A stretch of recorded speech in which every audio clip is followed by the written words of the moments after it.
안녕하세요 학생 여러분, 반갑습니다. 민우쌤입니다. 지난 시간에 우리는 수증기가 응결하게 되는 과정에서 포화 수증기량과 이슬점에 대해 주로 학습하였습니다.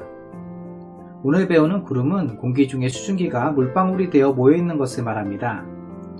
공기 중에 수증기가 응결되기 위해서는 앞에서 배운 것과 같이 온도가 낮아져 이슬점에 도달하거나 수증기가 유입해서 포화 수증기량에 도달하는 방법이 있습니다.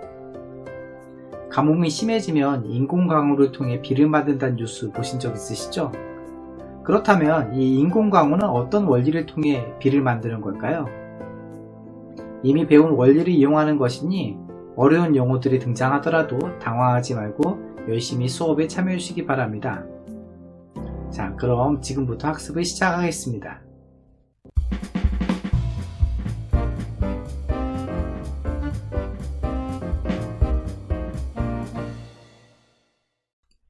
자, 구름은 무엇으로 이루어져 있을까요? 어렸을 때 여러분들 구름 만져보고 싶은 생각 한 번쯤은 있으셨죠? 마치 솜사탕처럼 이렇게 폭신폭신하진 않을까? 이런 생각도 했을 겁니다. 이 구름은 수증기들이 모인 물방울로 이루어져 있습니다. 이 물방울이 어디에서 생성되느냐에 따라 얼음이 되기도 합니다. 물론 물방울과 얼음이 공기보다는 무겁습니다. 하지만 구름이 생성되는 과정에서 상승 기류가 있기 때문에 공기 중에 어느 정도 머무를 수 있게 되는 것입니다. 하지만 이 생성된 물방울들이 모여서 마침내 무거워지게 되면은 드디어 지표면으로 떨어지게 되는데 이것을 비라고 부르게 되죠. 우선 단열 팽창에 대해서 정리하고 넘어가도록 하죠. 단열이라고 하는 것은 열의 이동이 차단된 것을 얘기합니다. 즉 외부로부터 열을 받거나 혹은 갖고 있는 열을 외부로 방출하거나 하는 과정이 없게 되는 것이죠. 여러분들 흔히 볼 수 있는 보온병 같은 것들이 이 단열을 이용하게 되는 것입니다. 이 열의 이동이 차단된 상태에서 부피가 팽창하는 경우 이것을 단열 팽창이라고 부르게 되고요. 기체의 경우 이 단열 팽창 시 기온이 내려가는 현상을 관찰할 수 있게 되는 것입니다. 외부와 열을 교환하지 않은 단열 상태에서 공기가 팽창합니다. 그럼 공기 안에 있는 기체 분자들끼리 충돌할 가능성이 줄어들게 되고요. 그 결과 이 기체 분자의 운동 에너지가 작아지게 됩니다. 이 기체 분자의 에너지가 작아지는 것을 우리는 온도가 떨어지는 것을 통해 관찰할 수 있게 되는 것이죠. 여러분들 간단한 실험을 통해서 단열 팽창할 때 기온이 떨어지는 것을 느껴볼 수 있습니다. 여러분들 입김을 한번 불어볼까요? 손등에다가 입김을 불어보세요. 이때 입을 크게 벌리고 부르면은 손이 따뜻하죠. 입김에 의해서 그 열이 전달되기 때문입니다. 하지만 입을 가능한 최대한 작게 해서 바람을 불어보세요. 세게 불지 않아도 됩니다. 이렇게 불었을 때에는 손에 닿는 부분이 시원해지는 것을 볼 수가 있죠. 자, 입을 크게 벌리고 바람을 불어넣었을 때에는 입의 열기가 그대로 전달되는 것이라 생각할 수 있겠고요. 자, 입을 최대한 작게 해서 작은 구멍을 통해서 손등에 바람을 불어넣는 것은 입 안에 있는 열이 바깥으로 전달되지 않는 상태에서 입 안에 있는 공기가 이렇게 팽창되는 단열 팽창의 예라고 설명할 수 있게 되는 것입니다.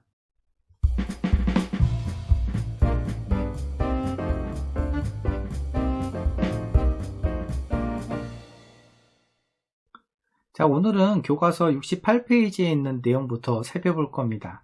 몇 가지 실험을 통해서 공기의 부피가 달라지면 온도가 어떻게 변하는지를 관찰해 보도록 합시다. 교과서에 보면 이런 실험이 나와 있네요. 디지털 온도계를 고무풍선에 넣고 풍선을 작게 불어 묶은 후 감압 용기 속에 넣은 다음에 온도를 측정하자 이렇게 되어 있습니다. 이 감압 용기 보신 적 있으시죠? 왜 그 초코파이 안에다 넣고 이렇게 공기를 빼내게 되면 초코파이가 팽창했다가 다시 코크를 열게 되면은 공기가 들어오면서 초코파이가 찌그러지는 그런 거 보신 적 있으시죠? 그게 바로 감압용기, 간단한 감압용기가 됩니다. 이 감압용기 안에다가 풍선을 집어넣고 풍선 안에다가는 디지털 온도계를 넣어서 이때 온도가 어떻게 변하는지 그리고 풍선의 크기가 어떻게 달라지는지를 관찰하는 실험입니다.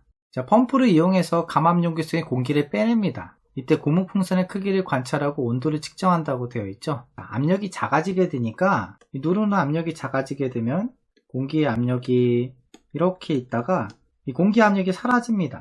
사라지게 되면은 풍선을 눌렀던 압력이 작아지게 되니까 풍선이 팽창하게 되는 거죠. 풍선의 크기가 커지게 되는 현상이 나타나게 됩니다. 이때 바깥쪽에서 누르던 공기들이 사라지게 되니 압력이 작아지게 되면서 온도는 떨어지게 되는 거예요. 온도는 낮아지면서 고무풍선의 부피는 팽창하게 되는 것입니다. 자, 콕을 열어서 감압용기 속에 공기를 넣는다라고 되어 있죠. 이 부분이 콕이 될 텐데요. 콕을 열어요. 열면 공기가 들어옵니다. 공기를 넣었다라고 하는 것은 내부의 기압이 증가한다, 이렇게 설명할 수 있겠고요. 이때 고무풍선의 크기를 관찰하고 온도를 측정한다고 되어 있죠. 고무풍선의 크기는 상대적으로 작아질 수밖에 없습니다. 그 이유는 내부의 기압이 커지기 때문이죠. 그래서 풍선의 크기는 작아지게 되고 공기가 들어오면서 안에 기압이 커지게 되니 기온은 상승하게 되겠죠. 정리해봅니다. 과정 2에서 공기의 온도는 어떻게 변하는가? 과정 2는 여기 있네요. 공기를 빼내는 과정입니다. 공기를 빼냈을 때 고무풍선의 크기는 어떻게 됐어요? 커지게 됐었죠. 그 이유는 내부 기압이 작아졌으니까요. 공기가 바깥쪽으로 빠져나가면서 누르던 힘이 사라지게 되는 것입니다. 그 결과 고무풍선의 크기는 커지게 되고 온도는 떨어지게 됐었죠. 과정 2에서 공기의 온도는 어떻게 변하는가? 감압용기 속에 공기를 빼내면 내부 기압은 감소하죠. 풍선의 크기는 커집니다. 온도는 내려갔었죠. 공기가 빠져나왔기 때문에 그럽니다. 자, 과정 3에서는 어떻게 됐나요? 과정 3은 이렇게 되어 있었습니다. 코크를 열었어요. 코크를 열면서 안쪽으로 공기가 들어왔었죠. 그 결과 내부의 기압은 커지게 되고 풍선의 크기는 작아지게 되는 것입니다. 정리해 볼까요? 콕을 열면은 감압용기 속으로 공기가 들어가게 됩니다. 공기가 들어가면서 내부의 압력은 증가하겠죠. 풍선의 크기는 작아집니다. 그리고 안에 들어가는 공기의 입자수가 많아지게 되니까 그만큼 많이 충돌하게 되겠고 온도는 상승하게 되는 것이죠. 자, 이것을 또 다른 실험을 통해서 관찰해 보도록 하죠.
과정 1의 내용부터 다시 한번 차례대로 살펴보도록 하겠습니다. 물을 조금 넣어둔 페트병에 액정 온도계를 넣고 간이 가압장치가 달린 뚜껑을 닫은 후 페트병 내부의 기온을 측정하자 이렇게 되어 있죠. 자, 여기서 물은 내부에 수증기를 공급해주는 역할을 해줍니다. 실험이 좀 더 잘 일어날 수 있도록 도와주는 것이죠. 물이 없어도 실험이 일어날 수는 있습니다. 하지만 따뜻한 물이나 미지근한 물을 사용하게 되면 이 실험이 조금 더 잘 나타날 수 있습니다. 이게 간이 가압장치라고 하는 것은 여기서는 압력을 가해줄 수 있는 장치가 된다는 얘기죠. 이 간이 가압 장치를 여러 번 눌러서 페트병 내부를 압축하게 됩니다. 이때 내부 기온은 어떻게 될 것인가 물어보고 있는데요. 여기서는 공기가 들어오면서 압축이 일어나기 때문에 기온이 상승하게 될 겁니다. 자, 이때 뚜껑을 열어준다고 되어 있죠. 뚜껑을 열어주게 되면은 안에 있던 공기가 바깥쪽으로 빠져나가게 됩니다. 이것을 우리는 단열, 외부로부터 열을 차단하고 부피가 팽창한다 해서 단열 팽창이라고 부르게 됐었죠. 이 단열 과정을 조금 더 잘 보기 위해서는 이런 페트병보다는 스타이로폼 병으로 되어 있는 거 이용하면 더 좋겠지만은 스타이로폼 병을 이용하게 된다면 내부를 관찰할 수가 없겠죠. 그래서 완전한 단열은 아니지만 페트병을 통해 실험을 했습니다. 이렇게 단열 팽창하게 되는 경우에는 응결이 일어나게 되면서 기온이 하강하게 됩니다. 이 응결이 일어난 것은 안에 뿌옇게 되는 현상을 통해서 관찰할 수 있게 되겠죠. 네 번째는 향연기를 조금 넣은 후 과정 2에서 3을 반복한다고 되어 있습니다. 이 향연기라고 하는 것은 수증기가 응결하는 것을 도와주는 응결핵 역할을 해주게 되고요. 여러분들 구름에서는 먹구름 같은 거 있죠? 하늘이 회색 구름일 때 비가 오잖아요. 흰 구름일 때는 비가 오지 않습니다. 그 이유는 구름 안에 응결핵이 있었을 때 이 응결핵을 중심으로 수증기가 잘 모이기 때문에 그렇습니다. 이 응결핵 때문에 하늘이 하얗지 않고 검게 보이게 되는 것입니다. 이 결과를 기록해 보도록 하죠. 향연기를 넣기 전에 과정 2와 3에서 내부에서 일어나는 변화를 표에다가 써봅니다. 공기를 압축했을 때 내부의 변화는 잘 관찰되지 않습니다. 이때 기온은 상승했었죠. 공기를 팽창시킨 후, 즉 폭을 열었을 때 내부가 흐려지게 되면서 기온은 하강하게 됩니다. 향연기를 넣었을 때 이 향은 응결핵의 역할을 한다고 했었죠. 향연기를 넣은 상태에서 공기를 압축하게 되면은 아까는 잘 관찰되지 않았었지만은 내부가 맑아지는 것을 볼 수가 있습니다. 이 상태에서 공기를 팽창시키게 되면은 응결핵 주변으로 수증기가 응결하여서 뿌옇게 흐려지는 것을 관찰할 수 있게 되죠. 자, 이때 공기가 압축될 때에는 기온이 상승하게 되고 공기가 팽창될 때에는 기온이 하강하는 것을 볼 수가 있습니다. 과정 1과 2에서 페트병 내부에 일어나는 변화의 차이에 대해서 얘기하고 있는데요. 여기서는 이 부분이 더 포인트입니다. 향연기를 넣은 후 단열 팽창했었을 때 내부가 흐려지는 것을 더 잘 관찰할 수가 있게 되죠. 이 향연기는 응결핵 역할을 하게 됩니다. 이 응결핵 중심으로 응결이 일어나게 돼서 수증기가 물방울로 변하는 것을 더 잘 관찰할 수 있게 도와주는 거죠. 실험에서 공기를 압축한 경우와 팽창시키는 경우 구름이 생성되는 것은 어느 것인지 찾아보고 구름의 생성과 관련지어서 설명해보자 이렇게 되어 있네요. 자, 구름이 생성되기 위해서는 수증기가 응결해야 됩니다. 이 수증기가 응결하여서 물방울이 되기 위해서는 두 가지가 가능하다고 했는데요. 첫 번째는 기온이 하강하는 경우가 있다고 했습니다. 기온이 떨어져서 이슬점에 도달하는 거였죠. 이렇게 되면은 물방울이 맺히게 되는 것이었고요. 또 하나는 수증기가 유입됩니다. 그래서 내부의 수증기량이 증가하게 되면서 포화수증기량에 도달하는 방법이 있습니다. 여기에서는 기온이 하강하여 이슬점에 도달하는 경우가 되겠고요. 기온이 하강하기 위해서는 압축하는 경우가 아닌 팽창하는, 즉 단열 팽창하는 경우 기온이 떨어져서 이슬점에 도달하게 되면은 구름이 형성될 수 있다 라고 설명할 수 있게 되는 것입니다.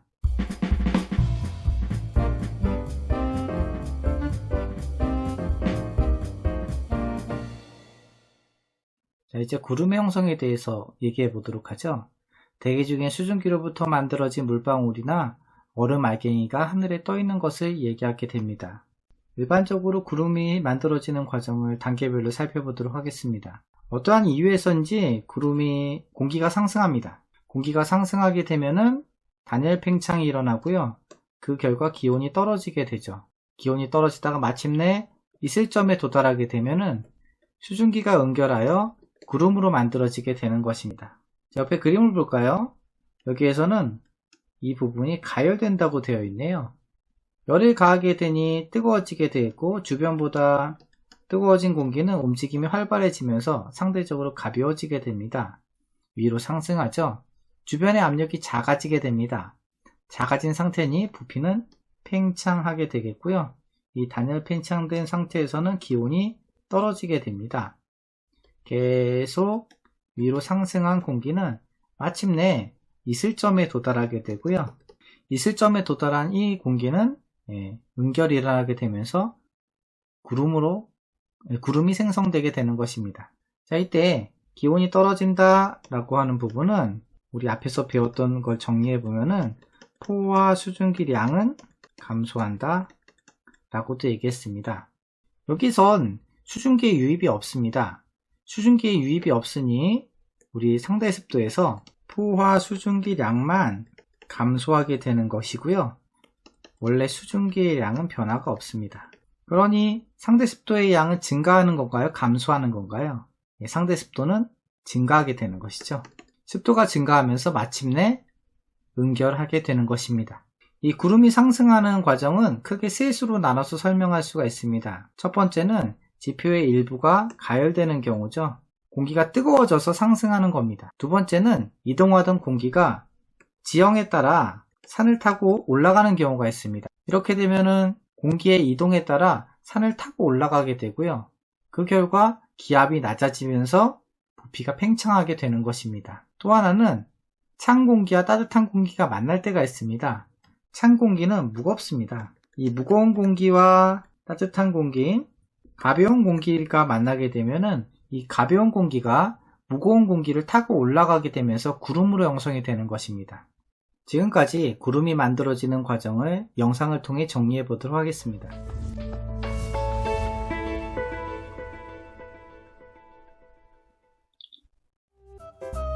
하늘에 떠있는 구름을 보면 솜사탕 같기도 하고 솜뭉치 같기도 해서 그 촉감이 궁금해지기도 합니다. 이제 구름은 무엇이고 어떻게 만들어지는지 알아볼까요? 구름은 공기 중의 수증기가 물방울로 변하여 모여있는 것입니다. 공기가 상승하면 구름이 만들어질 수 있습니다. 따뜻한 공기덩어리와 찬 공기덩어리가 만나는 경우, 지표면의 일부가 가열되는 경우,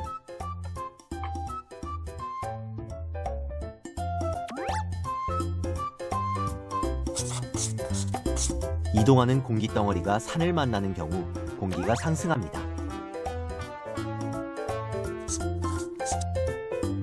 공기덩어리가 상승할 때 단열 팽창이 일어나면서 공기덩어리의 온도가 낮아집니다. 공기덩어리는 온도가 낮아짐에 따라 포화 수증기량이 감소하므로 상대 습도가 높아집니다. 공기덩어리가 계속 상승하면서 온도가 점점 낮아져 이슬점에 도달하면 수증기가 응결하여 물방울이 됩니다. 이와 같은 과정을 거쳐 물방울이 생겨 하늘 높은 곳에 떠 있는 것이 구름입니다. 오늘 배운 내용을 문제를 풀면서 마무리하도록 하겠습니다. 공기덩어리가 상승할 때 공기의 부피는 어떻게 된다고요? 네, 부피는 팽창했었죠. 그 이유는 공기가 상승하게 되면은 기압이 감소합니다.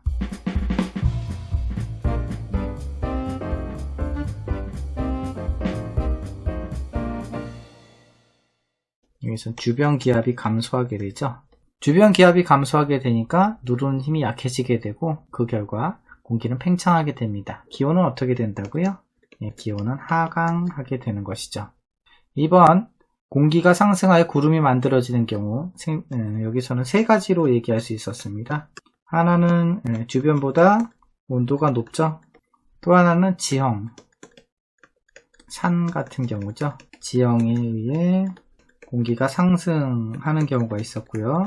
세 번째는 찬 공기와 따뜻한 공기가 만날 때, 자, 두 개 중에 어떤 게 상승했었나요? 예, 따뜻한 공기가 가벼우니까 이 따뜻한 공기가 위로 올라가게 되겠죠. 이렇게 세 가지 경우 구름이 만들어질 수 있습니다. 빈칸을 채워보도록 할까요? 구름이 만들어지는 과정이었습니다. 공기 덩어리가 상승하면 무엇이 일어난다고 했습니까? 네, 단열 팽창 일어난다고 했죠. 일어나고요. 단열 팽창이 일어날 때 온도는 하강한다. 온도가 떨어지게 되니까 포화 수증기량이 어떻게 된다고요? 감소하게 됩니다. 온도가 높으면 포화 수증기량이 증가한다고 했잖아요. 온도가 떨어지게 되면 포화 수증기량은 감소하게 됩니다. 포화 수증기량은 감소하고 원래 수증기량은 일정한 상태에서 상대 습도를 따지게 되면 상대 습도는 높아지죠. 증가합니다. 그 결과 이슬점에 도달하게 되면 응결이 일어나게 되는 거고요. 그래서 구름이 생성된다 라고 얘기할 수도 있게 되는 것입니다. 자, 이렇게 하나하나 정리한 것들이 시험 문제에서의 지문이 될 수 있는 것입니다. 잘 기억해 두시기 바랍니다.